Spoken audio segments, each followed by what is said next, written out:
తండ్రి అర్థవంతంగా తండ్రి మీరు ఏ నిమిత్తము తండ్రి దేవా పరిశుద్ధ ఆత్మ దేవుడా మీరు లెక్కించారో మీ భక్తుల ద్వారా ఆ విధంగా తండ్రి మేము చక్కగా అర్థం చేసుకున్నటకును తండ్రి విశ్వాసులకు చక్కగా అర్థం అయ్యేలా తండ్రి దేవ చెప్పుటకు తండ్రి దేవ మాకు కావాల్సిన జ్ఞానాన్ని అనుగ్రహించండి తండ్రి దేవ బోధిస్తుండగా దేవ ఉపాధ్యాయులకి మీరే మీ పరలో జ్ఞానం దయచేసి తండ్రి మాకు అర్థమవులాగున తండ్రి దేవ వినిచిన వారు కూడా గ్రహించగల మనసును దయచేయండి, ఏకాగ్రతను దయచేయండి. ఇంకెవరైతే జాయిన్ అవ్వాల్సిన వారు ఉన్నారో తండ్రి వారందరూ కూడా మీ కృప చొప్పున జాయిన్ చేయించమని సహాయం దయచేయమని, ఇంకా ఎవరైతే తండ్రి దేవ జాయిన్ అయి ఉన్నారో మేమందరం తండ్రి ఏకాగ్రతతో వినడానికి తండ్రి సహాయం దయచేయమని, పరిశుద్ధాత్మ దేవుడా ఈ సమస్త కార్యక్రమాన్ని మీ చేతికి అప్పగిస్తూ మీరే నడిపించమని, కృప చూపించమని, సహాయం దయచేయమని యేసు పరిశుద్ధ నామంలో ప్రార్థించి అడిగి పెట్టుకున్నాం తండ్రి. Amen. Amen. Thank you brother. Thank you so much.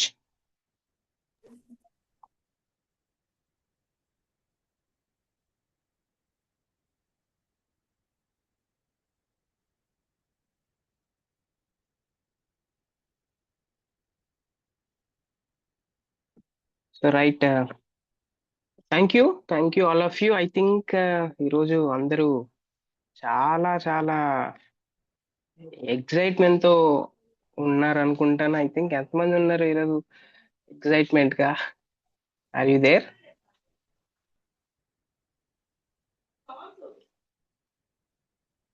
Yeah. So class లో please respond.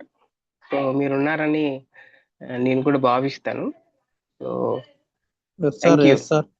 Yeah, thank you. Last week మనం థియాలజీ అంటే ఏంటి, థియాలజీ ఎందుకు ఒక ప్రభువుని నమ్మిన వ్యక్తి చదువుకోవాలి, ధ్యానం చేయాలి అనే విషయాన్ని కొద్దిగా మనం అర్థం చేసుకోవడానికి ప్రయత్నం చేశాం. ఈరోజు మనం ఇంకా కొన్ని విషయాల్ని ధ్యానం చేయడానికి ప్రయత్నం చేద్దాం. సో ఒక ఒక ఒక భక్తుడు ఆర్ స్టాన్లీ అనే ఒక స్కాలర్, ఆర్ స్టాన్లీ ఆయన పేరు, ఆయన how not to meditate the Bible అనే ఒక చిన్న అంశాన్ని రాశాడు. ఓకే, సో బైబిల్ని ఎలాగా అధ్యయనం చేయకూడదు అని అంటే ఆయన ఒక 10 రీజన్స్ ఇచ్చాడనమాట. ఏంటి ఆ 10 రీజన్స్ అనే ఆలోచన చేస్తే ఆయన ఫస్ట్ పాయింట్ చెప్తాడు. ఇవి చాలా అంటే ఈ క్లాస్ లో ఎవరైతే వింటున్నారో మనకు కూడా ఇవి వర్తిస్తాయి. సో బైబిల్ని ఎలా చదవకూడదు అంటే నెంబర్ 1 ఆర్ స్టాన్లీ గారు చెప్తారు. ఏమంటారు అని అంటే బైబిల్లో ఉన్న ఏ భాగాన్ని కూడా నిర్లక్ష్యం చేయకూడదు, అన్ని భాగాలని చదవాలి. ఏ భాగాన్ని కూడా నిర్లక్ష్యం చేయకూడదు. మనం గమనిస్తాం ఈ రోజుల్లో బైబిల్ని పూర్తిగా చదివే వాళ్ళు, అది కూడా ఇంట్రెస్ట్. ఓకే, సో నేను ఒక పదం వాడుతున్నా, అదేంటి అని అంటే ఇంట్రెస్ట్తో, మనసుతో అది కూడా అధ్యయనం చెయ్యాలి అనే దృష్టితో బైబిల్ని చదివే వాళ్ళు చాలా తక్కువ. ఫర్ ఎగ్జాంపుల్ నేను అధ్యయనం గురించి మాట్లాడుతున్నాను. ఓకే, బైబిల్ని అధ్యయనం, ఇంటర్ప్రిటేషన్ చేసేది, అర్థం చేసుకోవడానికి ప్రయత్నం చేసే ఆ పాయింట్ గురించి నేను మాట్లాడుతున్నాను. Okay, I'm not talking about readers గురించి మాట్లాడట్లేదు. ఓకే, జస్ట్ రీడింగ్ ఎవరైనా చేస్తారు. ఓకే, అయితే నేను మాట్లాడేది ఎవరి గురించి అని అంటే అధ్యయనం చేసే వాళ్ళు, అండర్స్టాండింగ్ చేసుకునే వాళ్ళ గురించి మాట్లాడుతున్నాను. సో ఫర్ ఎగ్జాంపుల్ మాథ్యూలో ఫస్ట్ చాప్టర్లో ఉన్న జీనియాలజీ, అలాగే లూకా సువార్తలో ఉన్న జీనియాలజీ, వంశావళుల గురించి, ఆది కాండంలో ఉన్న కొన్ని వంశావళులు ఉంటాయి. సో వీటిని నిజంగా ఎవరైనా అధ్యయనం చేస్తారా అసలుకి? క్లాస్ లో ఉన్న వాళ్ళు రెస్పాండ్ అవ్వండి. ఫర్ ఎగ్జాంపుల్ ఇక్కడ చదువుకుంటూ వెళ్ళిపోతాం. ఓకే, చదువుకుంటూ వెళ్ళిపోతారు, అంతేగా, చదువుకుంటూ వెళ్ళిపోతారు, మామూలుగానే చదువుకుంటూ వెళ్తారు డెఫినెట్లీ. అయితే ఒక ఇంటెన్స్ ఓకే బైబిల్ మీద ఇది కూడా అధ్యయనం చేయాలి అనే దృష్టితో అట్లాంటి భాగాల్ని చదివే వాళ్ళు ఆ, చాలా చాలా తక్కువ.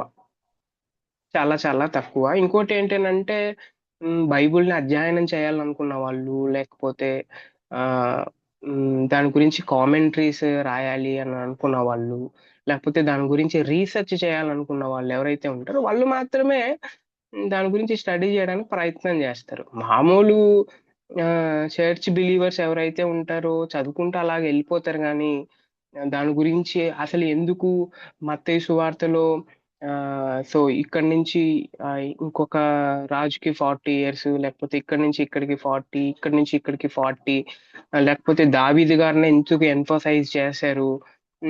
సో ఇలాంటి విషయాల్ని అధ్యయనం చేయడం చాలా కష్టం. కానీ స్టార్ స్టాన్లీ ఏమంటాడు, సో ఇలా మెడిటేట్ చేయకూడదు, ఏ భాగాన్ని కూడా నిర్లక్ష్యం చేయకూడదు అని అంటాడు. నెంబర్ 1 అండ్ నెంబర్ 2 ఆయన ఏం చెప్తాడు అని అంటే ఉమ్, ఆ, ఏదైనా ధ్యానం చేసేటప్పుడు గుర్తుపెట్టుకోండి, ఏదైనా ధ్యానం చేసేటప్పుడు త్వరపడద్దండి.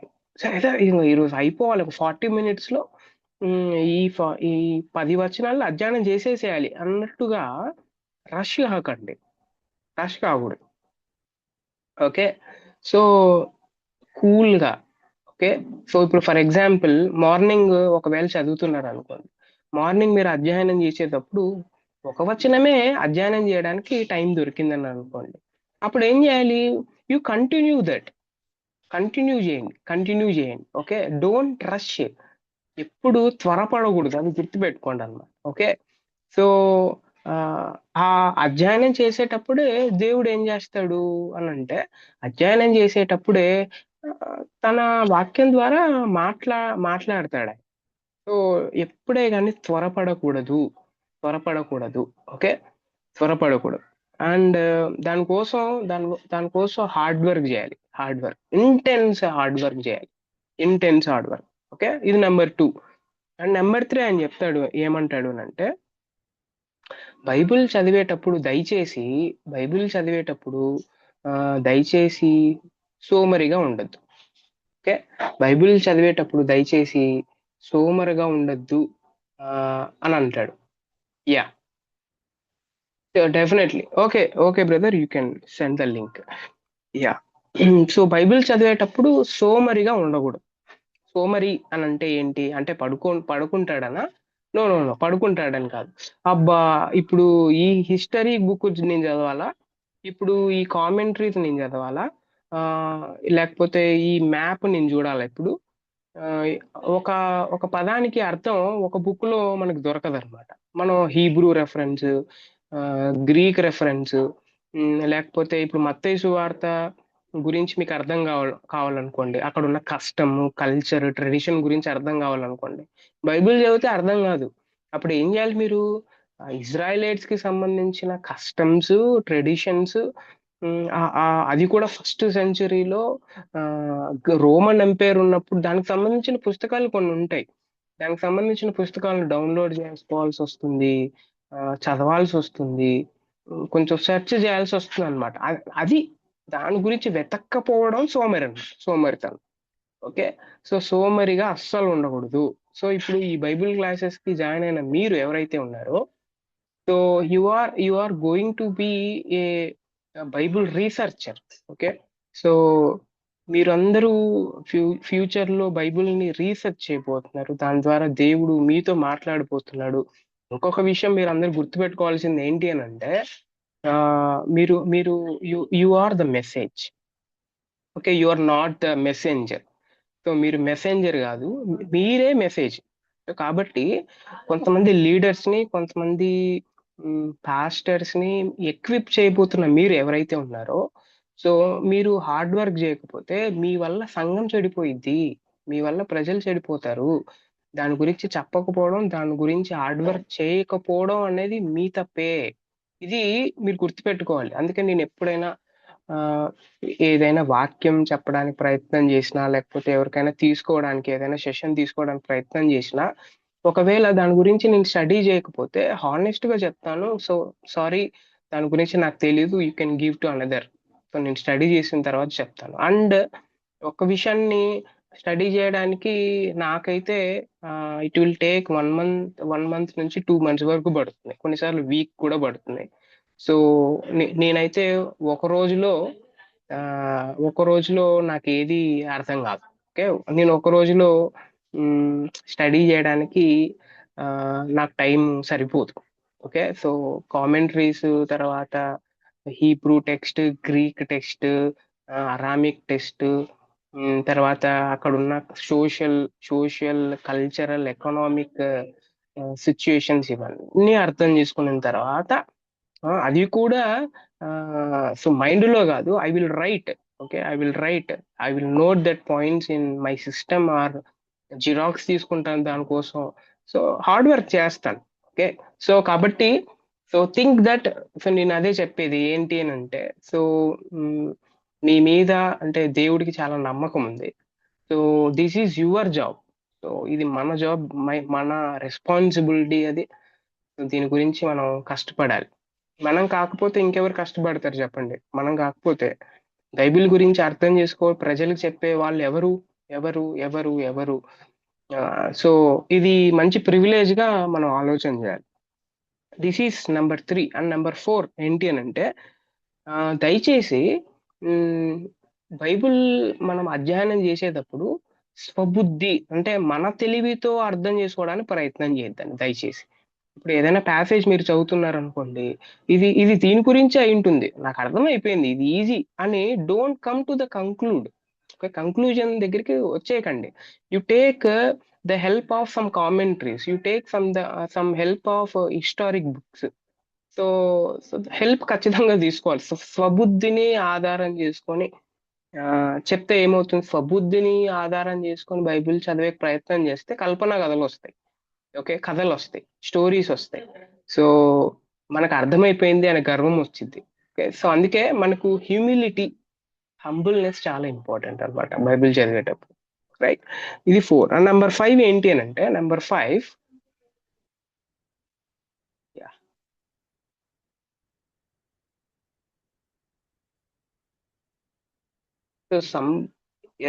ఇదేంటి షేర్ చేస్తున్నారు? Yeah brother, I just wanted to take notes. అది అందరికి ఓపెన్ అయిపోయింది, అది sorry. Right, yes. So number 5 ఏంటి అని అంటే, కాంటెక్స్ట్ ని అసలు నిర్లక్ష్యం చేయకూడదు. రైట్, సందర్భం, మనం ఏమైతే వాక్యం చదువుతున్నామో, ఏదైతే స్టడీ చేస్తున్నామో, దాని కాంటెక్స్ట్ లేకోకుండా కాంటెక్స్ట్ లో నుంచి బయటకు వచ్చి అర్థం చేసుకోవడానికి ప్రయత్నం చేయదు. So context is more important. So context, for example, యేసుక్రీస్తు ప్రభువారు జాన్ 15లో నేను నిజమైన ద్రాక్షావల్లిని అని అంటాడుగా.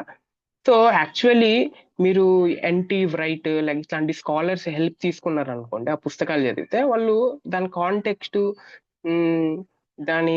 దాని సోషల్ స్ట్రక్చర్, అక్కడ ఉన్న ఎకనామిక్ స్ట్రక్చర్, అక్కడ ఉన్న కన్స్ట్రక్షన్ గురించి చాలా బాగా రాస్తాడు ఆయన. అక్కడ యేసుక్రీస్తు ప్రభువారు గెత్సెమనే తోటలో నుంచి బయటకు వచ్చేటప్పుడు అక్కడ ఆ యెరూషలేం ప్రాంతం దగ్గర సో హేరోద్ గారు మంచి వాల్ కట్టించాడు అనమాట. సో కన్స్ట్రక్షన్ సూపర్ గా కట్టించాడు. ఎలా అని అంటే, ఆ వాల్ చుట్టూ ఏం చేస్తాడు అని అంటే, ఇజ్రాయెల్ ప్రజలకి సంబంధించిన సింబల్స్ బొమ్మలు చెక్కించాడు ఆ వాల్ మీద. సో పావురం, తర్వాత ఏంటి ల్యాంప్ స్టాండ్, తర్వాత ఇజ్రాయెల్ ప్రజలకి చాలా ఫేమస్ ఉన్న ఆలివ్ సంబంధించిన ప్లాంట్, తర్వాత ద్రాక్ష రసం ఎక్కువ తయారు చేస్తారు కాబట్టి ద్రాక్ష గెలంకు సంబంధించిన ఇట్లాంటి ఫిగర్స్ ఆ వాల్ మీద వేస్తూ ఉంటే, యేసుక్రీస్తు ప్రభువారు ఆయన రాస్తాడు, ఎన్టీ రైట్ ఏం చేస్తాడంటే, మేబీ యేసుక్రీస్తు ప్రభువారు ఏం చేస్తూ ఉండొచ్చు అని అంటే, ఈ ఫిగర్ చూపిస్తూ ఇదిగో నేను ద్రాక్షవల్లిని, మీరందరూ ఎవరు అని అంటే, ఇదిగో తీగలు, ఈ తీగలు ద్రాక్షవల్లిలో ఉంటే తప్ప ఎలాగైతే ఫలింపలో మీరు కూడా అలా ఫలింపరు అని ఈ కాంటెక్స్ట్ లో చెప్పిండొచ్చు అని ఎన్టీ రైట్. అంటే అందుకే హిస్టారిక్ సంబంధించిన పుస్తకాలు హెల్ప్ ఎందుకు తీసుకోవాలి అని అంటే, ఇట్లాంటి కాంటెక్స్ట్ మనకు అర్థం అవుతుంది. Context. Okay.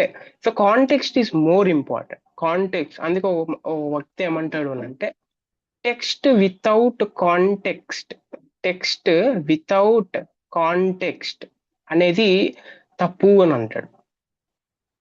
Okay. Text without context is something అని అంటాడు అనమాట. సో అది be careful. And 6th one ఏంటి అని అంటే,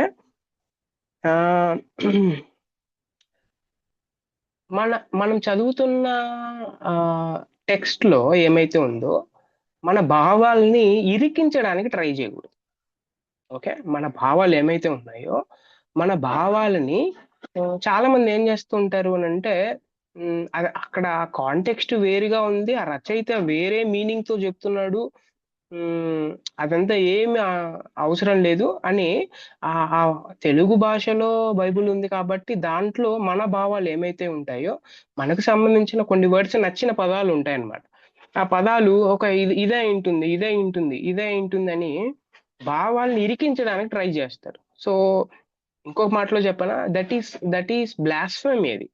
సో అది అలా ఇరికించడానికి, మన ఆలోచనల్ని బైబిల్లో పెట్టి ఇరికించడానికి, అంటే దేవుడు మనతో మాట్లాడడానికి ఛాన్స్ ఇవ్వకోకుండా మనమేదో కొత్తగా కనిపెట్టడానికి ట్రై చేస్తూ ఉంటారు అన్నమాట. సో అది కరెక్ట్ కాదు. మన భావాల్ని లేఖనాల్లో పెట్టడానికి వీల్లేదు అని అంటాడు ఆయన 6వది. 7వది ఏంటి అని అంటే, ఫర్ ఎగ్జాంపుల్ ఆ వాక్యాల్లో కొన్ని అర్థం కానివి ఉంటాయి. ఓకే. కొన్ని అర్థం కానివి ఉంటాయి. సో అర్థం కానివి తెలుసుకోవడానికి చాలా తొందరపడతా ఉంటారు కొంతమంది. ఓకే. దాన్ని ఈ రోజుల్లో కొంతమంది ఎలాంటి వర్డ్స్ వాడతారంటే, మర్మాలు అనే పదం వాడతారు. ఓకే. మర్మాలు అన్నమాట. సో బైబిల్లో ఆల్రెడీ దేవుడు ప్రతి మర్మాన్ని ఆయన రాయించాడు. ఓకే. ఆల్రెడీ ఆ మర్మం అంతా యేసుక్రీస్తు ప్రభువారిలో ఫుల్ఫిల్ అయిపోయింది. ఓకే. సపరేట్ గా మర్మాలు చెప్పడం, మర్మాలు ఏదో ఏదో తెలియంది ఏదో తెలుసుకుంటున్నాం. No no no no. So అలాంటివి జరగవు అనమాట. త్వరపడకూడదు. ఆ మర్మాలు తెలుసుకోవడానికి, ఆ సత్యాన్ని తెలుసుకోవడానికి it will take so many days. కొంతమందికి 1 డేలో అర్థం అవుతుంది, అంటే ఇంటెన్స్ హార్డ్ వర్క్ చేస్తే. కొంతమందికి మంత్స్ పడుతుంది, కొన్నిసార్లు 1 ఇయర్ పడుతుంది, కొంతమందికి 5 ఇయర్స్ పడుతుంది. ఓకే. డెఫినెట్లీ టైం పడుతుంది అనమాట. సో మాలాంటి వాళ్ళైతే మేము ఒక టెక్స్ట్ ని తీసుకొని ఒక 10 వచనాలు, లేకపోతే ఒక బుక్ లో ఉన్న ఒక అధ్యాయం, లేకపోతే ఒక ఆ ఏంటి ఒక టెక్స్ట్, ఒక వచనాన్ని తీసుకొని మేము అకాడమిక్ లెవెల్లో మేము ఏం చేస్తాము అని అంటే, we will do thesis on that. మేము థీసిస్ చేస్తాం దాని మీద. Intense hard work. Okay. So అలాగా మనం అందరం కావాలి. ఓకే.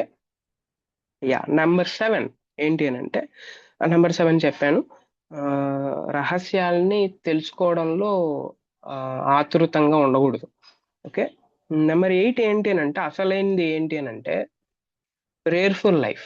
ప్రేయర్ఫుల్ లైఫ్ లేకుండా వాక్యం అర్థం చేసుకునే ప్రసక్తే లేదు. అర్థం చేసుకోలేము. We want to take the help of God. ఎందుకు అని అంటే, ఇల్యూమినేట్ చేసేది ఆయన. ఓకే. మనకు వెలిగింపు కలిగించేది పరిశుద్ధాత్మ దేవుడు. దేవుడు హెల్ప్ లేకోకుండా దేవుని వాక్యాన్ని ఎవరు అర్థం చేసుకోలేదు. అది more important. And 9th one ఏంటి అని అంటే, ఇది కొంతమందికి ఉండొచ్చు, కొంతమందికి ఉండకపోవచ్చు. అదేంటి అని అంటే, వాక్యం చదివే దాంట్లో విధేయత. అదేంటది? వాక్యం చదివే ఎవరికైనా ఇప్పుడు మనుషులకి విధేయత చూపిస్తారు, దేవునికి విధేయత చూపిస్తారు. వాక్యం చదివే దాంట్లో విధేయత చూపించడం ఏంటి అని కొంతమంది ప్రశ్న అడగచ్చు. వాక్యం చూపించడంలో విధేయత ఏంటో తెలుసా? వాక్యంలో కొన్నిసార్లు మనలో ఉన్న తప్పులు వాక్యం చెప్పిద్ది. ఓకే. మనం కొన్ని మార్చుకోవాల్సిన అవసరం ఉంటుంది. సో అప్పుడు ఏం చేయాలి అని అంటే, మనం మార్చుకోవాలి, తప్పదు, అంతే. మార్చుకోవాల్సిందే, మనం మార్చుకోవాల్సిందే. అండ్ అక్కడ కాంప్రమైజ్ అవ్వడానికి లేదన్నమాట. అదే విధేయత. అందుకే వాక్యం మనం చదివేటప్పుడు ఇతరుల కోసం కాదు చదివేది. వాక్యం మన కోసం ఫస్ట్ మనం చదువుతాం. మనం మనం మారు మనసు పొందుకోకుండా, మనకు అర్థం కాకుండా, మనం మారుకోకుండా మనం ఎదుటి వ్యక్తిని మార్చలేం. ఎదుటి వ్యక్తిని అస్సలు మనం మార్చలేం. ఓకే, సో విధేయత కలిగిన జీవితం చాలా చాలా ఇంపార్టెంట్. అండ్ ఫైనలీ అంటే చాలా ఇంపార్టెంట్, మనం నేర్చుకున్న వాక్యం ఏమైతే ఉందో ఆ వాక్యం ఇతరులకు నేర్పించాలి. ఇది చాలా ఇంపార్టెంట్. మనం చదివిన వాక్య భాగం మంచిగా అర్థమైంది మనకు, ఉమ్, చాలా మంచిగా హార్డ్ వర్క్ చేశాం, చాలా ప్రార్థనా జీవితం కలిగి విధేయత చూపిస్తాం. అప్పుడు ఏం చేయాలంటే God will open the doors. నేర్చుకున్న వాక్యాన్ని ప్రజలకు వివరించడానికి దేవుడు డోర్స్ ఓపెన్ చేస్తాడు. డోర్స్ ఖచ్చితంగా ఓపెన్ చేస్తాడు. ఎందుకు అని అంటే చాలా సార్లు నా జీవితంలోనే అది జరిగింది. సో నేను సో ఎప్పుడైతే థియోలాజికల్ స్టడీస్ చదివిన తర్వాత, సో బయటకు వచ్చిన తర్వాత ఆ, ఎవ్వరు పిలవట్లేదు, వాక్యం చెప్పడానికి ఎవ్వరు పిలవట్లేదు. So what is happening here అని ఒక క్వశ్చన్ అనమాట. సో దెన్ అప్పుడు కొంతమంది సలహాలతో ఫస్ట్ వాక్యాన్ని స్టడీ చేద్దాం అన్నట్టుగా వాక్యాన్ని స్టడీ చేయడం ప్రారంభం చేస్తాం. ఇంటెన్సివ్ హార్డ్ వర్క్ అన్నమాట. వాక్యాన్ని స్టడీ చేయడం ప్రారంభిస్తే అప్పుడు ఏమైందో తెలుసా, అప్పుడు వాక్యాన్ని ఒక స్టడీ చేసిన తర్వాత, సో దానికి మంత్స్ పట్టింది, దానికి కొన్నిసార్లు వీక్ పట్టింది, కొన్నిసార్లు 2 days 3 days కూడా పట్టింది. సో పట్టిన తర్వాత ఆ, దేవుడు డోర్స్ ఓపెన్ చేశాడు, ఓకే, వాక్యం వివరించడానికి. సో అప్పుడు ఏమైందంటే వారికి నా పేరు ఎలా తెలిసిందో తెలియదు, లేకపోతే అక్కడ నా కాంటాక్ట్ ఎలా వెళ్ళిందో తెలియదు, కానీ people use to call me for for the sermon preaching. So ఎలాగ వాడుకున్నాడు అని అంటే ఇంటెన్స్, చాలా విరివిగా వాడుకున్నాడు అన్నమాట. మార్నింగ్ ఒక ప్రోగ్రామ్ ఉంటే మార్నింగ్ ఒక సెషన్ లో మాట్లాడాల్సి వస్తే మళ్ళీ మధ్యాహ్నం, మళ్ళీ సాయంత్రం, మళ్ళీ నైట్ అన్నమాట. అలాగ దేవుడు వాడుకున్నాడు. సో అంటే అదే నేను చెప్పేది ఏంటి అని అంటే, మనం నేర్చుకున్న వాక్యం దయచేసి ఉమ్, మనం ప్రజలతో షేర్ చేసుకోవాలి. మన ఈ రోజు ఈ బైబిల్ క్లాసెస్ లో చేరింది ఎందుకు?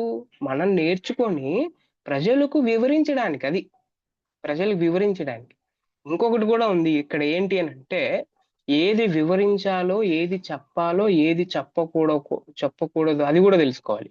ఇక్కడ నేర్చుకున్నంతా వాళ్ళకి చెప్పకూడదు. ఓకే, నేర్చుకున్నంతా కూడా వివరించడానికి లేదు. ఎందుకంటే ఇక్కడ థియాలజీ గురించి కొంచెం మీరు నేర్చుకుంటున్నారు కాబట్టి వారికి థియాలజీ అంటే తెలీదు, కొంచెం అర్థం చేసుకోలేని అంటే ఒక స్థితి వాళ్ళకు ఉంటుంది. కాబట్టి ఏది వివరించాలో, ఏది చెప్పాలో, ఏది చెప్పకూడదో కూడా తెలుసుకోవాలి. అన్ని చర్చ్ మెసేజ్ లో చెప్పడానికి లేదు. ఓకే, ఇది మనం అర్థం చేసుకోవాలి, రైట్? సో ఇది స్టాన్లీ గారు ఆ, రాస్తారు. దీని గురించి మనం నెక్స్ట్ ఆలోచన చేయడానికి ప్రయత్నం చేద్దాం. యా, అయితే ఇప్పుడు ఏంటి అని అంటే సో నా నా నా వాయిస్ క్లారిటీగా ఉందా? అందరికి అర్థం అవుతుందా? Is it clear? Yes brother. Yeah. So నా ఇప్పుడు ఏంటి అని అంటే బైబిల్ కాంటెక్స్ట్ లో, ముఖ్యంగా ఓల్డ్ టెస్ట్మెంట్ లో దేవుడు ఇజ్రాయేలు ఆ, ఉత్తర రాజ్యానికి దేవుడు ఏం చేశాడు అని అంటే ఒక ఫైనల్ చిట్ట చివరి ప్రవక్తను పంపించాడు. చిట్ట చివరి ప్రవక్త ఆయన వచ్చి ఏమన్నాడు అని అంటే ఇలా అన్నాడు. ఏమన్నాడు అని అంటే అది హోషేయ గ్రంథం 6వ అధ్యాయం ఆ 1 నుంచి 3 వచనాల వరకు ఉంటుంది. అది హోషేయ చాప్టర్ 6 1 to 3. బైబిల్ ఉన్న వాళ్ళు ఎవరైనా చదువుతారా ఆ వచనాలు? We want that. హోషేయ ఏమన్నాడు వచ్చి, Hosea chapter 6 1 to 3.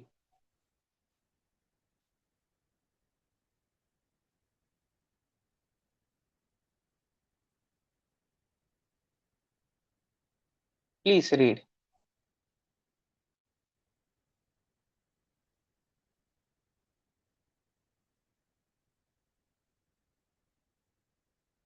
Yes, thank you Joseph గారు. ఎవరైనా చదువుతారా? Nobody have Bible I think.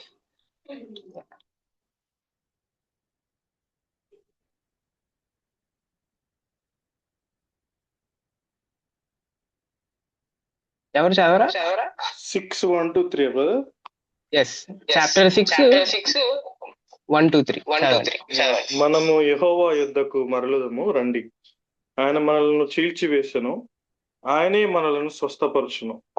ఆయన మనలను కొట్టెను, ఆయనే మనల్ని బాగు చేయను.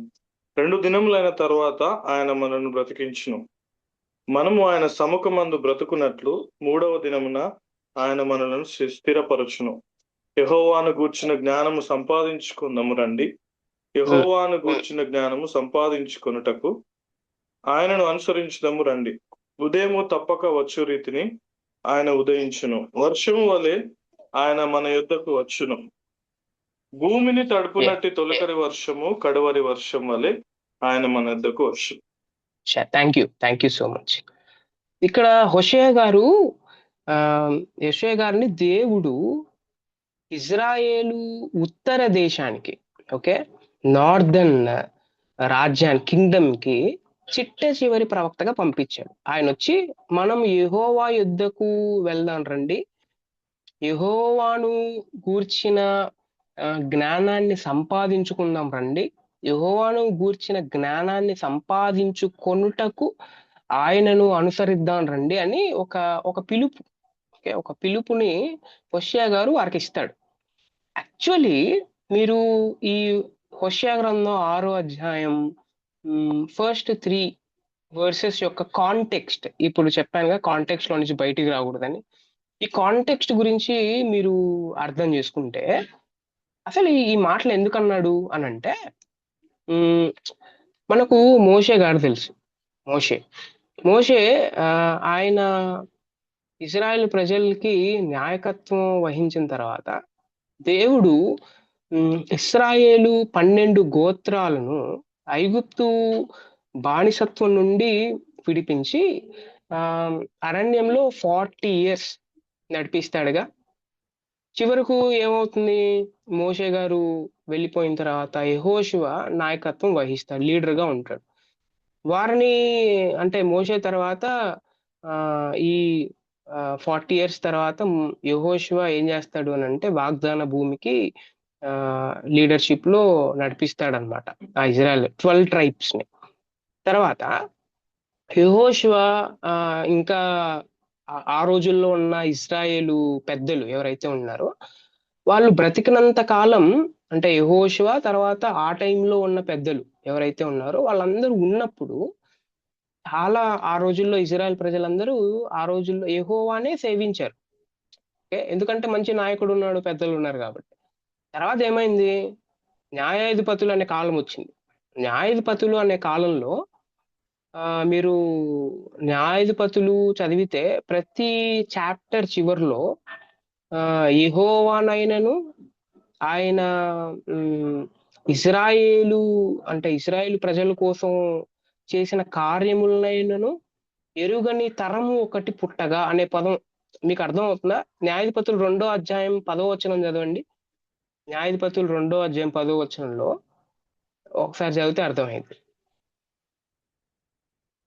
న్యాయాధిపతులు 2వ అధ్యాయం 10వ వచనంలో ఏముంటుంది అక్కడ, యెహోవానైనను ఆయన ఇశ్రాయేలీయుల కొరకు చేసిన కార్యములనైనను ఎరుగని తరం ఒకటి పుట్టగా, అదే ఉందా మీ బైబిల్లో కూడా? ఆ తరుము వారందరూ తమ పితరుల యొద్దకు చేర్చబడిరి, వారి తరుముకు యెహోవానైనను ఆయన ఇశ్రాయేలు కొరకు చేసిన కార్యమునైనను ఎరుగని తరం ఒకటి పుట్టగా. Okay, so that is the context.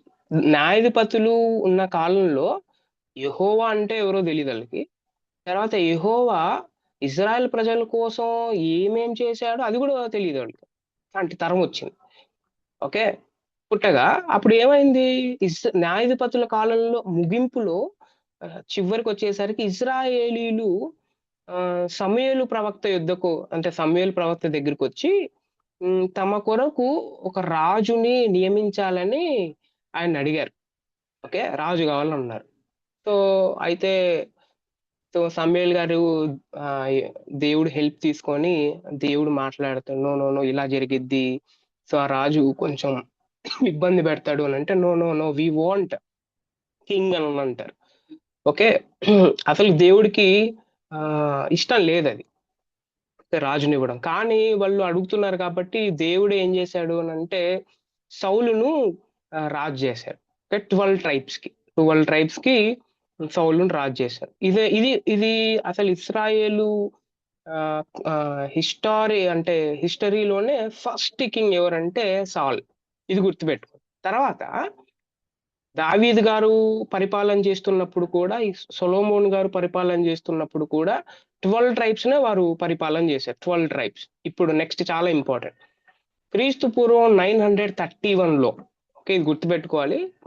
So BC 931 ఈ సంవత్సరంలో ఏం జరిగిందనంటే సొలొమోను మరణించాడు. ఓకే, సొలొమోను మరణించిన తర్వాత ఐక్యంగా ఉన్న రాజ్యం, 12 ట్రైబ్స్ అంతా కలిసి ఉన్న రాజ్యం ఏమైతే ఉందో రెండుగా చీలిపోయాయి. 10 ట్రైబ్స్ అంతా ఒక రాజ్యంగా, 2 ట్రైబ్స్ అంతా ఇంకొక రాజ్యంగా విడిపోయింది అనమాట. అప్పటి వరకు సొలొమోన్ వరకు 12 ట్రైబ్స్ అన్ని కలిసి ఉన్నాయి. కానీ ఎప్పుడైతే సొలొమోన్ గారు చనిపోయారో తర్వాత వచ్చిన కింగ్స్ ఎవరైతే ఉన్నారో అప్పుడు ఏమైంది, 10 ట్రైబ్స్ అన్ని ఒకవైపు, 2 ట్రైబ్స్ అన్ని ఇంకొక వైపు చీలిపోయాయి. 10 ట్రైబ్స్ అన్ని ఉత్తర రాజ్యంగా చీలిపోతే 2 ట్రైబ్స్ యూదా దక్షిణ రాజ్యంగా ఉందన్నమాట. ఓకే, 10 ట్రైబ్స్ అన్ని ఒకటి, 2 ట్రైబ్స్ అన్ని ఇంకొకటి. నా అందులో ఇంకోటి కూడా మనం గమనించాలి. ఏంటి అని అంటే 10 ట్రైబ్స్ అన్ని కలిసి ఒక రాజ్యంగా ఏర్పడ్డాయిగా. అప్పుడు దేవుడు ఆ 10 ట్రైబ్స్ కి 20 మెంబర్స్, 20 కింగ్స్ ని ఇచ్చాడు. 20 మంది రాజులు పరిపాలన చేశారు. ఎవరిని? నార్దర్న్ కింగ్డమ్ ని. తర్వాత ఏమైంది తెలుసా, ఆ 20 మెంబర్స్ లో ఒక్కడు కూడా మంచోడు లేడు, ఒక్కడు కూడా మంచిగా జీవించడం, ఒక్క కింగ్ కూడా. అయితే కింద యూదా రాజ్యం ఉందిగా, యూదా రాజ్యం, అక్కడ కూడా 20 మెంబర్స్ నే దేవుడు కింగ్స్ గా పరిపాలన చేయడానికి అనుమతించాడు. అందులో ఈ 20 మెంబర్స్ లో 8 మెంబర్స్ మాత్రమే, 8 కింగ్స్ మాత్రమే మంచి రాజులు, మిగతా 12 కింగ్స్ చెడ్డ రాజులుగా మిగిలిపోయారు. ఓకే, ఈ కాంటెక్స్ట్ ఎందుకు అవసరం అని అంటే నెక్స్ట్ చెప్పబోయేది అర్థం అవుతుంది, రైట్? ఎందుకు హోషేయ గారు 6వ అధ్యాయంలో ఆ 3 వచనాలు మనం తెలుసుకుందాం రండి, మనం సంపాదించుకుందాం రండి దేవుని జ్ఞానాన్ని ఎందుకు అన్నాడో ఆ కాంటెక్స్ట్ మనం చెప్పుకుంటున్నాం. తర్వాత ఏమైందో తెలుసా, హోషేయ ప్రవక్త దేవుడు ఏం చేశాడు అంటే ఉత్తర పైన ఉన్న 10 ట్రైబ్స్ ఉందిగా, ఆ 10 ట్రైబ్స్ ఉన్న నార్దర్న్ కింగ్డమ్ కి దేవుడు ఏం చేశాడు అంటే హోషేయ ప్రవక్తను పంపించాడు. ఓకే, అప్పటికే ప్రజలు దేవునికి చాలా దూరం అయిపోయారు. వారు చాలా పాపం చేస్తున్నారు. వారి పాపం ఎలా అయిపోయిందంటే ఇంకా ఒక ఒక ఒక ఉమెన్ ప్రెగ్నెంట్ గా ఉండి 9 months తర్వాత ఎలాగైతే ఇంకా అంటే ప్రసవించబోతుందో అలాగా వారి పాపము అంటే పరిపక్వ దశకు చేరిందనమాట. ఓకే, ఇంకో మరణానికి అంచులో ఉన్నారనమాట. ఇంకా దాని తర్వాత వాళ్ళకి మరణం ఇంకేం లేదు. ఓకే, అంత పరాకాష్ఠకు చేరిపోయారు. అట్లాంటి టైంలో హోషేయ పోయాడు అనమాట. ఓకే, నార్దర్న్ కింగ్డమ్ కి 10 ట్రైబ్స్ దగ్గరికి. ఇంకోటి ఏంటంటే మీరు 12వ వచనము, 12వ చాప్టర్, తర్వాత ఏంటి 4th చాప్టర్, 6th చాప్టర్, అంటే 7th చాప్టర్, ఇవన్నీ మీరు ఒకవేళ చదివితే సామాజిక న్యాయం లేదు. ఓకే, సామాజిక న్యాయం. తర్వాత వారి మీద వారు బలాత్కార నేరం చేస్తున్నారు. Okay, 4th chapter, 6th chapter చదివితే. తర్వాత మతపరమైన వేషాధారణ చేస్తున్నారు 6th చాప్టర్ లో. తర్వాత రాజకీయంగా తిరుగుబాటు చేస్తున్నారు వీళ్ళు 7th చాప్టర్ లో. తర్వాత విదేశాలతో మీరు ఫ్రెండ్షిప్ గా ఉండకండి అని అంటే పోయి అదే చేస్తారు. విదేశీయులతో వాళ్ళు ఫ్రెండ్షిప్ చేస్తారంటే మామూలుగా హాయ్ బాయ్ అని అనుకోకుండా పెళ్లిళ్ళకి ఇవ్వడం, తర్వాత వారితో ఇంకా ఇంటెన్స్ క్లోజ్నెస్ కలిగి ఉండడం. తర్వాత స్వార్థం పెరిగిపోయింది, అహంకారం పెరిగిపోయింది, ఆధ్యాత్మిక కృతజ్ఞతలు ఏమి లేదు.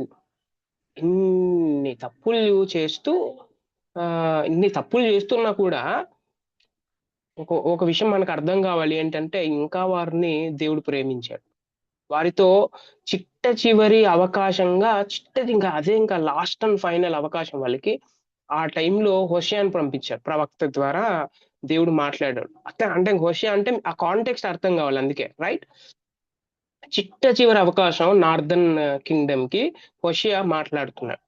ఆయన మాటకు ఒకవేళ 6th చాప్టర్ 3వ అధ్యాయం, అంటే ఇప్పుడు 3వ వచనం మనం చదివాంగా, అది ఒకవేళ మనం సంపాదించుకుందాం రండి, మనం మళ్ళీ తిరిగి వెళ్దాం రండి అని హోషేయ పిలిచినప్పుడు నార్థన్ కింగ్డమ్ పీపుల్ ఒకవేళ వెనక్కి తిరిగి పశ్చాత్తాప పడింటే దేవుడు ఖచ్చితంగా వారిని దీవించేవాడు, ఖచ్చితంగా 100%. కానీ ఏమైంది, వారు పశ్చాత్తాప పడలేదు, వారు వెనక్కి కూడా తిరిగి రాలేదు. తర్వాత ఏమైంది మన అందరికి తెలుసు. అష్షూరు రాజు, అషేరియన్స్ వచ్చి వీరిని బానిసత్వంలోకి తీసుకొని పోతారు. Okay right. ఇంకోటి ఏంటంటే అసలు రీజన్ ఏంటి, వీరు ఇలాగ అస్సిరియన్స్ చేతికి పట్టుబడ్డానికి కారణం ఏంటి అని అంటే ఒకటి కారణం, హోషేయ వచ్చి చెప్పిన తర్వాత కూడా విధేయత చూపుకోకుండా వీళ్ళు ఏం చేశారు అని అంటే అవిధేయత చూపించడం కారణాన వీళ్ళకి నాశనం వచ్చింది. Disobedience is a reason. Okay, disobedience అనేది వారు నాశనం కావడానికి రీజన్ అయింది. అన్న అందుకే మీరు హిస్టారిక్ బుక్స్ చదివితే క్రీస్తు పూర్వం 722 సంవత్సరంలో 722 ఇయర్లో బీసీ అసిరియన్స్ వచ్చి నార్దర్న్ కింగ్డమ్ కి 10 ట్రైబ్స్ ని పట్టుకొని వెళ్ళిపోతారు బానిసత్వంలో. అదే వారి అంతం. దాని తర్వాత నార్దర్న్ కింగ్డమ్ మీకు బైబిల్లో కనబడదు. ఓకే, నార్దర్న్ కింగ్డమ్ గురించి ఇంకా ఉండదు. ఇంకా మిగిలింది ఎవరు అని అంటే మిగిలింది దక్షిణ రాజ్యం. దాని గురించి నెక్స్ట్ కంటిన్యూ అయ్యిద్ది అనమాట. ఇంకా వీళ్ళు విజేత చూపుతారా, ఇంకెవరైనా ఉన్నారా అని వెతుక్కుంటూ వెళ్తా ఉంటాడు. That is the love of God, right. అదే వారి అంతం నార్దర్న్ కింగ్డమ్. అసలు వారి ప్రధాన సమస్య ఏంటి, నార్దర్న్ కింగ్డమ్ యొక్క ప్రజల యొక్క ప్రధాన సమస్య ఏంటి అని అంటే ఓకే, సత్యమును కనికరమును దేవుని గురించిన జ్ఞానమును దేశమందు లేకపోవట చూచి యెహోవా దేశ నివాసులతో వ్యాజ్యమాడుచున్నాడు అని హోషేయ గారు 4th చాప్టర్ 1st verse లో రాస్తారు. అది సత్యము కనికరము దేవుని గురించిన జ్ఞానం వారిలో లేదు.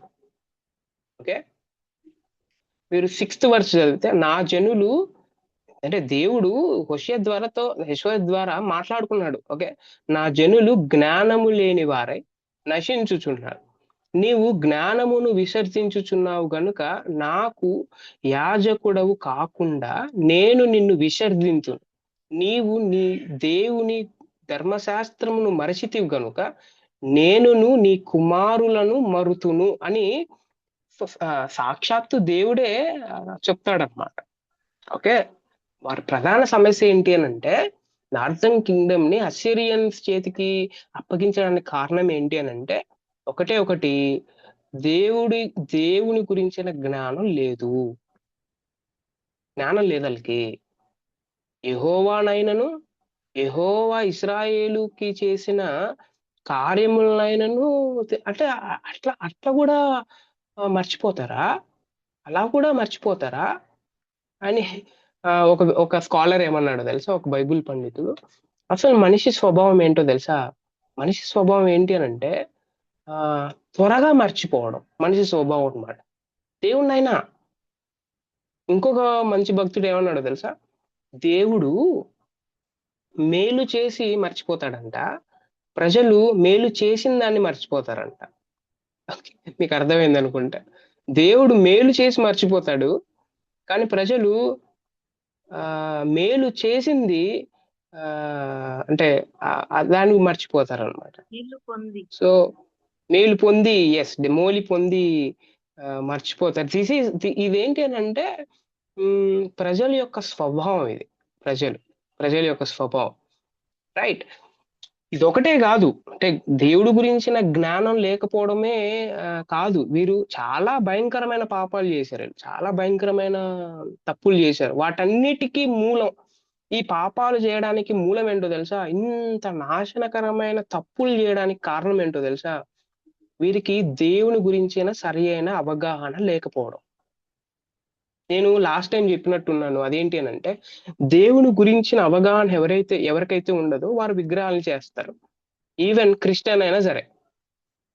అది అది అది స్ట్రక్చరల్ గా మనకు కంటికి కనపడకపోవచ్చేమో, కానీ దేవుని గురించిన అవగాహన ఏ బిలీవర్కి అయితే ఉండదో, ఏ ఆరాధికుడికి అయితే ఉండదో, వారు వారు విగ్రహాల్ని తయారు చేసుకుంటారు. ఆ విగ్రహాలు దేవుని స్థానంలో వేరేది పెట్టడమే విగ్రహం. ఓకే ఓకే సో ఇది ఇది ఇది మనం అర్థం చేసుకోవాలి.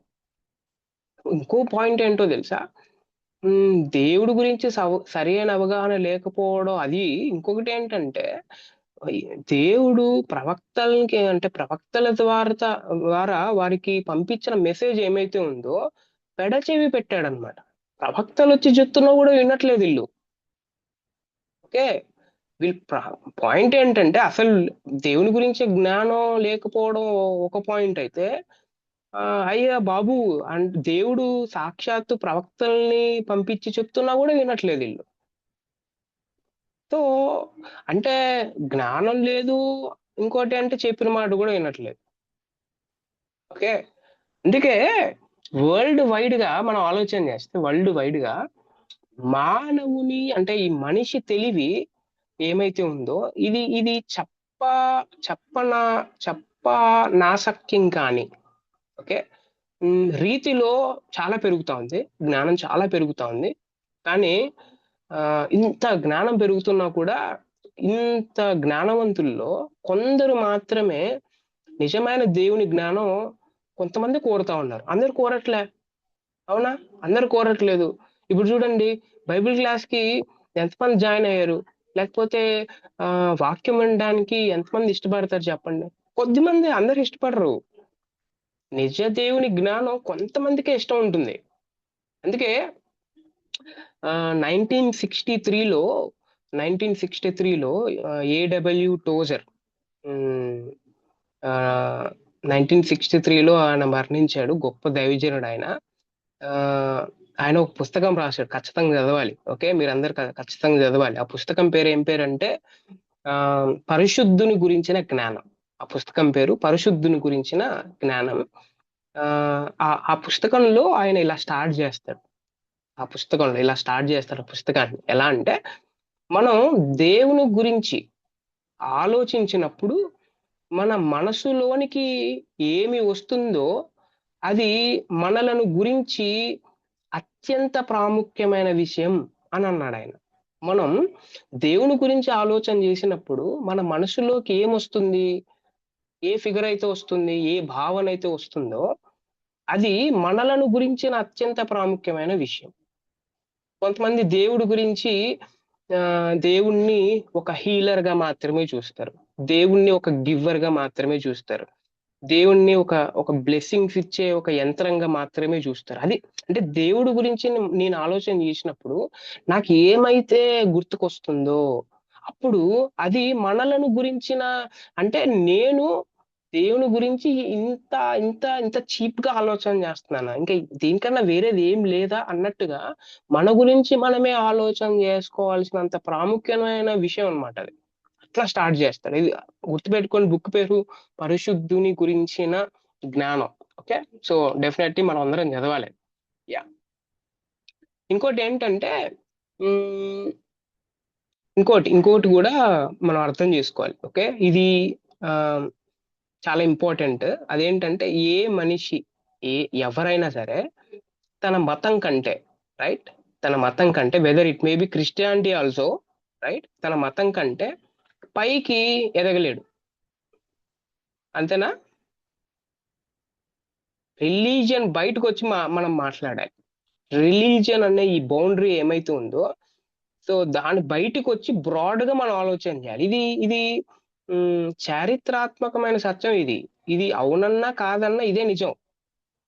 ఏ వ్యక్తి కూడా రిలీజియన్ లో నుంచి బయటకు వచ్చి ఆలోచన చేసే స్థితి లేదు. దానికన్నా పైన ఆలోచన నో. ఎందుకనంటే there will be operation. Okay, religion లో, మతంలో ఒపరేషన్ ఉంటుంది. ఓకే, నువ్వు ఇట్లే ఉండాలి అంతే. ఇంకా సో సో సో మనం కొంచెం ఆలోచన చేయాలి. అందుకే రిలీజియస్ స్టడీస్ అనే సబ్జెక్ట్ వచ్చినప్పుడు డెఫినెట్ గా I will deal some of the thoughts. Okay, so అంతవరకు వెయిట్ చేయండి. ఓకే, ఇంకోటి ఏంటి అని అంటే, ఏ మతమైనా దానికున్న దేవుని గురించిన తలంపుల కంటే పైకి ఎదగలేదు. ఏ మతమైనా ఆల్రెడీ దేవుడి గురించి ఇది దేవుడంట, అది దేవుడంటే ఇది అని ఏదేదో రాసుకో అంటారు అనమాట. సో దానికన్నా వేరే పాయింట్ ఆలోచన చేయడానికి, వేరే ఇంకా కొత్త విషయం మనం అర్థం చేసుకోవడానికి ప్రయత్నం చేసినా నో అని చెప్తుంది religion. No, don't do that అని అంటుంది. ఓకే, ఇంకోటి ఏంటి అని అంటే, మనకు దేవుని గురించి అల్ప అంటే తక్కువ తలంపులు ఉంటే మన ఆరాధన కూడా అట్లే ఉంటుంది. మన ఆరాధన అట్లే ఉంటుంది. ఇంకోటి ఏంటి అని అంటే, అంత తక్కువ స్థాయిలో ఉంటుంది. అంటే దేవుని గురించి ఎంత ఉన్నతమైన తలంపులు నాకు ఉంటాయో నా ఆరాధన కూడా అంత ఉన్నతంగా ఉంటుందన్నమాట. నా ఆరాధన కూడా అంత ఉన్నతంగా ఉంటుంది. రైట్. సో అదే దేవుడి గురించి నాకు ఎలాంటి తలంపులు ఉన్నాయి అనేది చాలా ఇంపార్టెంట్. ఇంకోటి మనం అర్థం చేసుకోవాలి ఏంటి అని అంటే, ఇంకా చాలా ఇంపార్టెంట్ ఏంటి అంటే, మనం ఇండియాలో ఉన్నాం కాబట్టి మనందరికీ ఈ ప్రావర్బ్ తెలిసే ఉంటుంది. ఏదేంటంటే, యథా దేవ తథా భక్త. అంతేనా? అంతేనా? యథా దేవ తథా భక్త, యథా రాజా తథా ప్రజ. అంతేనా? ఓకే, సో దేవుడు ఎలా ఉంటాడో అలాగే భక్తుడు ఉంటాడు. రైట్. దేవుడు ఎలా ఉంటాడో అలాగే భక్తుడు ఉంటాడు. ఈ రోజుల్లో ఏమవుతుంది మళ్ళీ, దేవుడు ఎలాగుంటాడో పక్కన పెడితే దెయ్యం ఎలా ఉంటున్నాదో అలా ఉంటాడు అనమాట ఈ భక్తుడు. ఇంకా ఇక్కడ అంటే ఈ దెయ్యం కన్నా ఇంకా పరాకాష్ఠకి వెళ్ళిపోతాడు అనమాట. Okay, so we have to think. So today God ఒకవేళ మన దగ్గరకు వచ్చి ఒక కోరిక కోరుకోవాలనుకుంటే ఆయన ఏమనుకుంటాడు తెలుసా? సో బీ లైక్ మీ, క్రీస్తు యేసునకు కలిగిన ఈ మనస్సు మీరును కలిగి ఉండండి. వాహ్, ఏం స్టేట్మెంట్ అండి ఇది! వాట్ ఏ స్టేట్మెంట్ ఇది! దేవుళ్లాగా మనం ఉండడం ఏంటి, ఆయనకున్న మనసు మనకుండడం ఏంటి! ఇది ఇది ఇది ఇది అంటే ఇదే టెక్స్ట్ ని మనం చదివినప్పుడు ఇదే అర్థమవుతుంది మనకు. రైట్. సో కాబట్టి మన ఆరాధన, మన ప్రేయర్, వర్షిప్, మన సర్వీస్ సరిగ్గా ఉండాలంటే దేవుని గురించిన సరి అయిన అవగాహన మనకు చాలా చాలా అవసరం. చాలా చాలా అవసరం. రైట్. ఇంతవరకు అర్థమైంది అనుకుంటాను. ఐ థింక్ ఇంతవరకు. Definitely. Are you there? Yes, Anna. Yeah. So now, within 10 or 15 minutes I'll finish. ఇప్పుడు ఒక ప్రశ్న. ఇప్పుడు ప్రశ్న ఏంటి అని అంటే, ఇప్పుడు మనందరికీ సమస్య తెలిసింది. ఏంటి ఆ సమస్య ఏంటి? ప్రజలు పాపం చేయడానికి, ప్రజలు తప్పులు చేయడానికి కారణం ఏమంటారు? ఇప్పటి వరకు చెప్పిన దాంట్లో what will be the reason? కారణం ఏంటి? Anybody can respond. కారణం ఏంటి?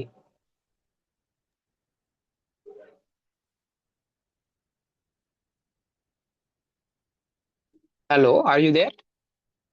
కారణం ఏమై ఉంటుంది హోషేయ చెప్పినట్టు?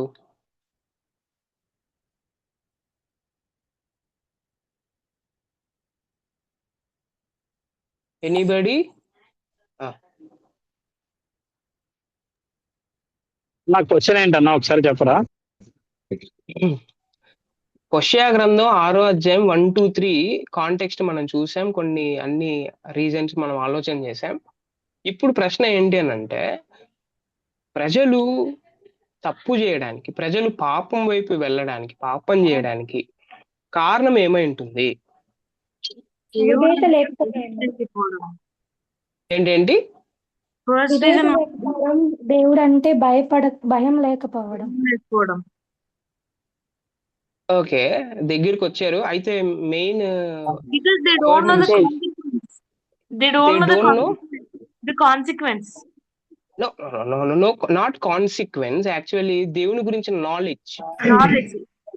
దేవుని గురించి నాలెడ్జ్ లేకపోవడం, దేవుని గురించి నాలెడ్జ్ లేకపోవడం పాపానికి దారి తీసింది. రైట్. సో ఇది మనం అర్థం చేసుకోవాలి. అండ్ నా మనం దేవుని గురించి సరి అయిన జ్ఞానం కలిగి ఉండాల్సినంత అవసరం ఉందా? సారీ, యా, అంత అవసరం ఉందా అని అడిగితే అవును, ఖచ్చితంగా అవసరం ఉంది. దానికి కొన్ని రీజన్స్ చెప్తాను. ఒకవేళ బ్రో సైడ్ పెట్టుకోండి please bro. Please mute your phone.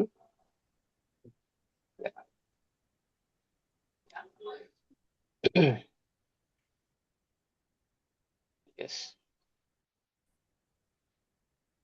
Thank you. దానికి కొన్ని కారణాలు ఉన్నాయి, అవసరం ఉంది.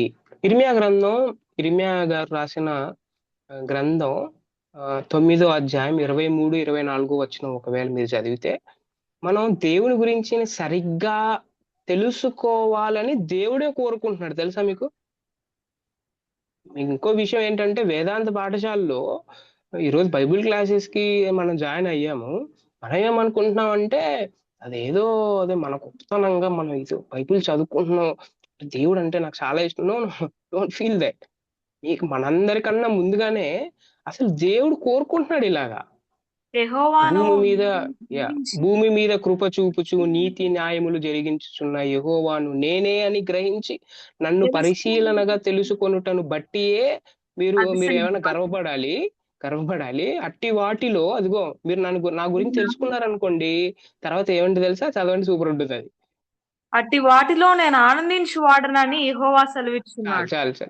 Now so how to make happy? దేవుణ్ణి నేను ఎలా సంతోషపెట్టాలి? దేవుణ్ణి ఎలా సంతోష పెడతామో తెలుసా? దేవుని గురించి తెలుసుకుంటే దేవుడు చాలా హ్యాపీ ఫీల్ అవుతాడు. ఈ రోజు కొత్త పాయింట్ తెలుసుకున్నాను నా గురించి. ఎప్పుడు నేను ప్రేమమయ్యను అని తెలుసుకున్నాడు, అయితే ఈ రోజు ఇది తెలుసుకున్నాను నా గురించి. నెక్స్ట్ రోజు ఇంకొకటి కొత్త పాయింట్ తెలుసుకున్నాడు. ఇప్పుడైనా అర్థం అవుతున్నా నేను ఎట్లాంటి వ్యక్తినో అని దేవుడు చాలా ఎగ్జైట్మెంట్ గా ఫీల్ అవుతాడు. ఎప్పుడు అంటే మనం అందరం ఆయన గురించి తెలుసుకున్నప్పుడు. ఇది దేవుణ్ణి సంతోషపరచడం చాలా ఇంపార్టెంట్ మన జీవితాల్లో. యా. అండ్ సెకండ్ రీజన్ ఏంటో తెలుసా? దేవుడే కాదు, దేవుడే తనంతకు తాను చెప్పుకున్నాడుగా, నా గురించి తెలుసుకుంటే నేను హ్యాపీగా ఫీల్ అవుతాడని. యా. అండ్ సెకండ్ రీజన్ ఏంటో తెలుసా? దేవుణ్ణి వెంబడించిన కొంతమంది భక్తులు కూడా ఆయన్ను తెలుసుకోండి మీరు అని పాత నిబంధనలో, కొత్త నిబంధనలో చాలా మంది భక్తులు చెప్పారు. కీర్తనలో 63వ కీర్తన మీరు చదివినా, లేకపోతే ఫిలిప్పీలకు రాసిన పత్రిక న్యూ టెస్ట్మెంట్ లో 3rd చాప్టర్ చదివినా, దావీదు గారు, పౌలు గారు ఆయన్ను ఎరగాలి మీరు, తెలుసుకోవాలి మీరు అని చాలా కోరుకున్నారు వాళ్ళు. ఎవరు కోరుకున్నారు? అవర్ ఫోర్ ఫాదర్స్ కోరుకున్నారు. అందుకని మనం తెలుసుకోవాలి, అంత అవసరం ఉంది.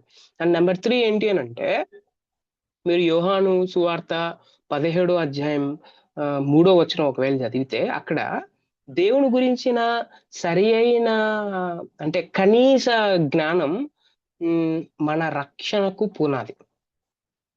మన సాల్వేషన్ కి ఫౌండేషన్ ఏంటి అని అంటే దేవుని గురించిన సరి అయిన కనీస జ్ఞానం. బాగా గుర్తుపెట్టుకోండి, ఆ పదం చాలా చాలా అండర్లైన్ చేసుకొని అర్థం చేసుకోవాలి. దేవుని గురించిన సరి అయిన కనీస జ్ఞానం అన్నమాట, కనీస జ్ఞానం. సో ఈ రోజుల్లో సాల్వేషన్ అంటే మీనింగ్ ఫుల్ గానే ఉండట్లేదు. సాల్వేషన్ అంటే కొంతమంది సర్వీస్ అనుకుంటారు, కొంతమంది సింగింగ్ అనుకుంటారు, కొంతమంది గివింగ్ అనుకుంటారు, కొంతమంది అంటే 10 to 15 లేకపోతే ముసలితనం వచ్చేంత వరకు చర్చిలో సీనియర్ గా ఉండడం అనుకుంటారు. దేవుని గురించి సరి అయిన జ్ఞానం, కనీస జ్ఞానం లేకోకుండా నా రక్షణ సరిగ్గా ఉండదు. నా రక్షణకు పునాదే అది. ఓకే, ఇది మనం అర్థం చేసుకోవాలి. అండ్ నెంబర్ 4 ఏంటో తెలుసా? 4th రీజన్, దేవుని గురించిన తప్పుడు అభిప్రాయాలు ఏమైతే ఉన్నాయో దేవుడు తీవ్రంగా పరిగణిస్తాడు. ఇప్పుడు ఫర్ ఎగ్జాంపుల్ దేవుడి గురించి నేను తప్పుగా అర్థం చేసుకున్నాను అనుకోండి, ఆ అంతే టేక్ ఇట్ ఈజీగా ఆయన ఆలోచన చేయడు. అసలు మనకు ఆ జ్ఞానమే ఉండదు తెలుసా. ఒకసారి మీరు ఎప్పుడైనా కీర్తనలు 50:21 చదివారా? కీర్తనలు 50:21 లేకపోతే 16-20 వర్సెస్ చదివారా ఎప్పుడైనా? అక్కడ కీర్తనల గ్రంథంలో ఇలా ఉంటుంది, అంటే దేవుడు మాట్లాడుతున్నాడు, ఇట్టి పనులు నువ్వు చేసినా కూడా నేను మౌనినై ఉంటిని, అందుకు నేను కేవలం నీ వంటి వాడని అనుకుంటివి, అయితే నీ కన్నుల ఎదుట ఈ సంగతులను నేను వరుసగా ఉంచి నిన్ను గద్దించెదను. కనబడిందా మీకు అది? ఎస్ అన్న. దేవుడు దీన్ని ఏమంటారంటే, అంటే కీర్తనల గ్రంథంలోనే ప్రాఫెటికల్ కీర్తనలు కూడా ఉన్నాయి. చాలా రకాలైన కీర్తనలు ఉన్నాయి. అది ఫ్యూచర్ లో మన టీచర్స్ ఫ్యాకల్టీ చెప్తారు. దేవుడు చూడండి ఒకసారి, నువ్వు చాలా పనులు చేసినా కూడా నేను మౌనంగా ఉన్నాను. నేను నువ్వేమనుకున్నావంటే నీలాగే నేను ఆలోచన చేస్తానని నువ్వు అనుకున్నావు, అయితే నీ కన్నుల ఎదుట ఈ సంగతులు ఏమైతే ఉన్నాయో నేనేం చేస్తానంటే వరుసగా ఉంచి నేను గద్దిస్తాను నిన్ను. నేను అంత ఈజీగా తీసుకోను. నా గురించి నువ్వు తప్పుగా ఎట్లా అర్థం చేసుకుంటావు? నేను అలా చేస్తానని, నేను ఇలా చేస్తానని. మీకు అర్థం అవుతుందిగా? సో తీవ్రంగా పరిగణిస్తాడు ఆయన తప్పుడు అభిప్రాయాల్ని. He won't take it easy, right? He will care that, he will take that. ఇప్పుడు ఫర్ ఎగ్జాంపుల్ మన గురించి ఎవరైనా తప్పుగా అర్థం చేసుకున్నారు అనుకోండి, రాంగ్ నోషన్ వచ్చింది, then we will go there. మనం ఖచ్చితంగా గద్దిస్తాంగా, అంతేనా? నా గురించి ఎందుకు ఇలా అనుకున్నావు? So definitely, but how God will take that? దేవుడు టేక్ ఇట్ ఈజీగా ఎలా తీసుకుంటాడు? అదే దేవుడి గురించిన జ్ఞానం లేదు, ఏం చేద్దాం? అందుకే అది అవసరం. నెంబర్ 5, ఫిఫ్త్ రీజన్ ఏంటి అంటే, ఇతర మతాలు ఏమైతే ఉన్నాయో మరియు దుర్బోధలు ఉన్నాయి, ప్రపంచవ్యాప్తంగా చాలా డెవలప్ అవుతున్నాయి, ఇంప్లిమెంట్ అవుతున్నాయి, ఫాస్ట్ గా స్ప్రెడ్ అవుతున్నాయి. ఇప్పుడు మనం సైలెంట్ గా ఉంటే ఎలాగా? ఓకే, మీకు ఇంకోటి తెలుసా? ప్రపంచంలో 20 పెద్ద మతాలు ఉన్నాయి తెలుసా? పెద్ద మతాలు అవి, వరల్డ్ వైడ్ గా. ఇంకోటి ఏంటంటే ఆ మతాల్లోనే 300 బ్రాంచెస్ ఉన్నాయి ఆ రిలీజియన్స్ కి, రైట్? చాలా ఉన్నాయి, చాలా బోధకులు, అబద్ధ బోధలు, చాలా ఉన్నాయి. ఇట్లాంటి టైంలో మనం సైలెంట్ గా కూర్చుంటే ఎలాగా? మనం కాకుండా దేవుని గురించిన జ్ఞానం మనం అర్థం చేసుకోకపోతే ఎలాగా, రైట్? అండ్ నెంబర్ 6 ఏంటి అని అంటే, చాలా ఇంపార్టెంట్ ఏంటంటే, దేవుని గురించిన జ్ఞానాన్ని బట్టి, దేవుని గురించిన నమ్మకాలని బట్టి నా నడత ఉంటుంది. నా నడత, నేను చేసే పని ఏమైతే ఉందో దాని మీద ఆధారపడి ఉంటుంది అనమాట. మీరు ఎప్పుడైనా తీతుకు రాసిన పత్రిక చదివారా? 2వ అధ్యాయం 9వ వచనం 10వ వచనం చదివితే పౌలు గారు తీతుకు రాస్తున్నాడు ఇలాగా. ఏం రాస్తున్నాడో తెలుసా? సద్బోధ సత్ప్రవర్తనకు దారితీస్తుంది, దుర్బోధ దుష్ప్రవర్తనకు దారితీస్తుంది. ఓకే, చదవండి ఒకసారి, బాగుంటుంది అది. పౌల్ గారు భలే రాస్తాడు అది. తీతు, టైటస్ చాప్టర్ 2 9వ వచనం 10వ వచనం. 9వ వచనం 10వ వచనం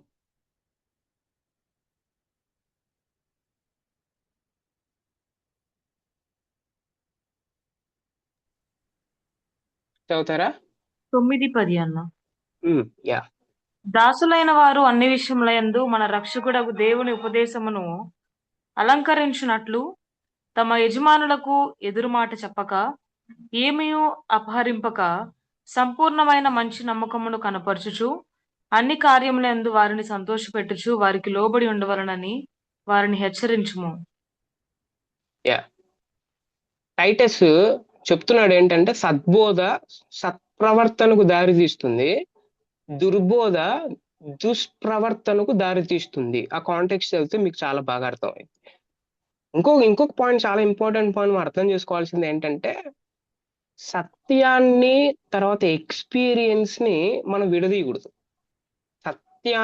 సత్యానికి మరియు అనుభవం ఏమైతే ఉంది ఎక్స్పీరియన్స్, విడదీయరాని సంబంధం ఉంది ఈ రెండిటికి. సత్యం ట్రూత్ కి, ఇంకోటి ఏంటి ట్రూత్ అండ్ ఎక్స్పీరియన్స్. అందుకే ఏడబ్ల్యూ టోజర్, మళ్ళీ ఆయన పేరు వాడతాను. ఆయన ఏమన్నాడంటే one cannot consistently behave against his belief అని అన్నాడు ఆయన. మన నమ్మకాలు మన ఆలోచన పద్ధతిని ప్రభావితం చేస్తాయి. మన ఆలోచన పద్ధతిని ప్రభావితం చేస్తాయి. ఓకే, మన ఆలోచన పద్ధతి ఏమైతే ఉందో మన ప్రవర్తనను ప్రభావితం చేస్తాయి.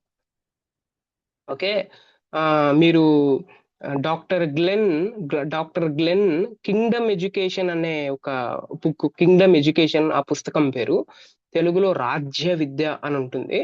దాంట్లో ఇలా రాశాడు ఆయన, డాక్టర్ గ్లెన్. ఆయన ఏమన్నాడంటే, at the foundation of persons life we find his beliefs. These beliefs shape his values and his values drive his actions అని అన్నాడు. అంటే అర్థం ఏంటో తెలుసా?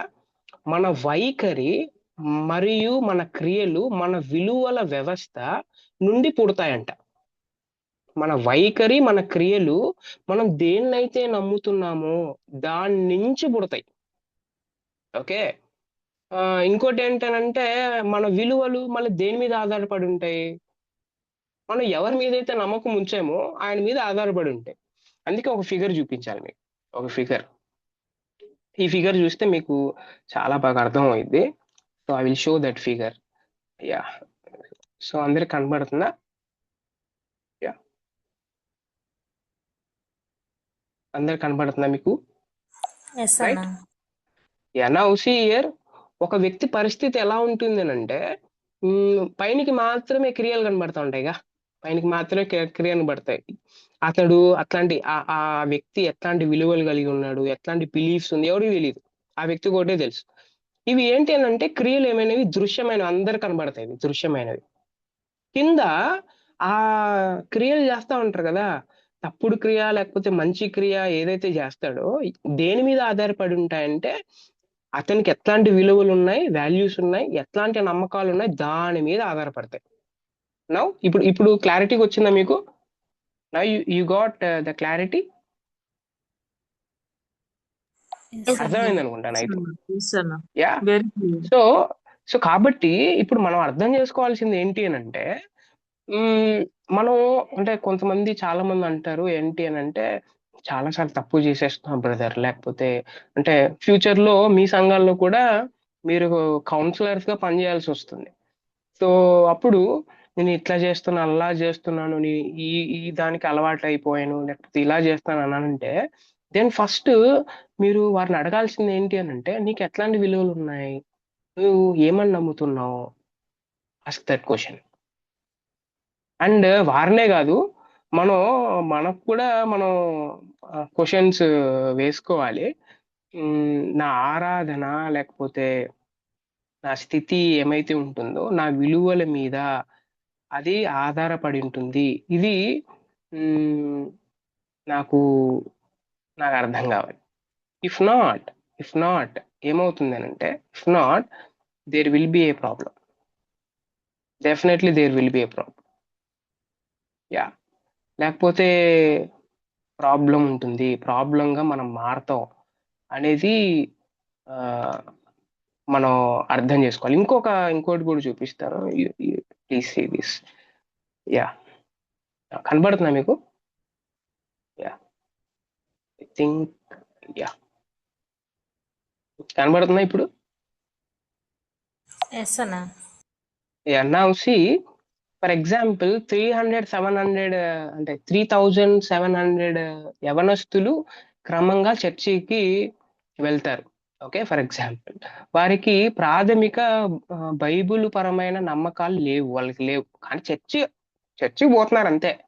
ఓకే, వారి మీద జరిగిన పరిశోధన ఇలా జరిగింది తెలుసా, ఇది రియల్ గా జరిగింది. ఓకే, సో 225% జీవితంపై కోపం చూపే అవకాశాలు ఎక్కువ వాళ్ళ లైఫ్ మీద వాళ్ళ కోపం వస్తుంది అనమాట. 200%. 216% చిరాకు పడే అవకాశాలు ఉన్నాయి. 210% జీవితంలో అసలు వాళ్ళకి ఉద్దేశాలు అసలు లేవు. 200% జీవితంలో నిరుత్సాహపడే అవకాశం చాలా ఎక్కువ. ఓకే, పైన ఉన్నవన్నీ ఏంటి అని అంటే యాటిట్యూడ్స్. ఓకే, అండ్ ఒకవేళ ఈ వైఖరులు యాటిట్యూడ్స్ పనులుగా ఒక కార్యరూపం దాలిస్తే కింద చూడండి, 36% స్నేహితులకు అబద్ధం చెప్పే అవకాశాలు ఉన్నాయి. 48% పరీక్షల్లో కాపీ కొట్టే అవకాశాలు ఎక్కువ. 200% దొంగతనం చేసే అవకాశాలు ఎక్కువ. ఇంకా 200% ఇతరులు భౌతికంగా గాయపరిచే అవకాశాలు ఎక్కువ. 300% చట్ట విరుద్ధ మత్తు పదార్థాలు వాడే అవకాశాలు ఎక్కువ. 600% సూసైడ్ చేసుకునే అవకాశాలు ఎక్కువ. ఇది ఏదో గాల్లో రాయలే, ఇది beyond belief to conviction by జోష్ మెక్డొనాల్డ్ అండ్ బాబ్ అంటే హోస్లెట్లర్ అనే బుక్ లో నుంచి page number 5 to 7 you go through that. ఆయన సెర్చ్ చేసిన తర్వాత తెలిసిన విషయం ఇది, రైట్? సెర్చ్ చేసిన తర్వాత తెలిసిన విషయం, రైట్? సో అంటే దీన్ని బట్టి అర్థమయ్యేది ఏంటి అని అంటే దీన్ని బట్టి అర్థమయ్యేది ఏంటి చెప్పండి? దీన్ని బట్టి అర్థమయ్యేది ఏంటి? దీన్ని బట్టి అర్థమయ్యేది ఏంటి? బైబిల్ జ్ఞానం లేకపోతే చర్చ్ అటెండెన్స్ ఉంటే ఏమవుతుంది అనేది మనం అర్థం చేసుకోవడానికి ప్రయత్నం చేసాం. యా, సో అంటే అదే చాలా ఇంపార్టెంట్ బైబిల్ జ్ఞానం, దేవుని గురించిన జ్ఞానం చాలా అవసరం. చివరి ఫైనల్ పాయింట్, ఎలా నేర్చుకోవాలి మళ్ళీ దేవుని జ్ఞానాన్ని? ఎలా నేర్చుకోవాలి? 6 రీజన్స్ చెప్తాను ఎలా నేర్చుకోవాలంటే. బైబిల్ గ్రంథాన్ని ఆధారం చేసుకొని వాక్యానుసారంగా నేర్చుకోవాలి, వాక్యానుసారంగా. అండ్ నెంబర్ 2, ప్రార్థనా పూర్వకంగా నేర్చుకోవాలి. అండ్ నెంబర్ 3, వినయపూర్వకంగా నేర్చుకోవాలి. నెంబర్ 4, సద్బోధకుల సహాయములో నేర్చుకోవాలి. నెంబర్ 5, చదివేటప్పుడు I have to feel very happy, ఆనందంతో ఆరాధనాపూర్వకంగా నేర్చుకోవాలి. అండ్ ఫైనలీ, అవగాహన కొరకు మాత్రమే కాక క్రీస్తు స్వారూప్యంలోనికి ఎదగడానికి ఈ జ్ఞానం సాధనం మాత్రమే అని గ్రహించి నేర్చుకోవాలి. ఇది ఏదో అవగాహన బయట టెంట్లేసి చాలా మంది టెంట్లేసి క్యాంప్స్ పెడతా ఉంటారు. ఇది క్యాంప్ కాదు, అవగాహన సదస్సు కాదు ఇది. క్రీస్తు స్వారూప్యంలోకి ఎదగడానికి ఈ జ్ఞానం నాకు అవసరం అన్నట్టుగా మనం చదవగలిగితే డెఫినెట్లీ మనం దేవుడి గురించి కొద్దో గొప్ప మనం నేర్చుకోగలం. Yeah, this is the class for today. If anybody have doubts, you can definitely ask.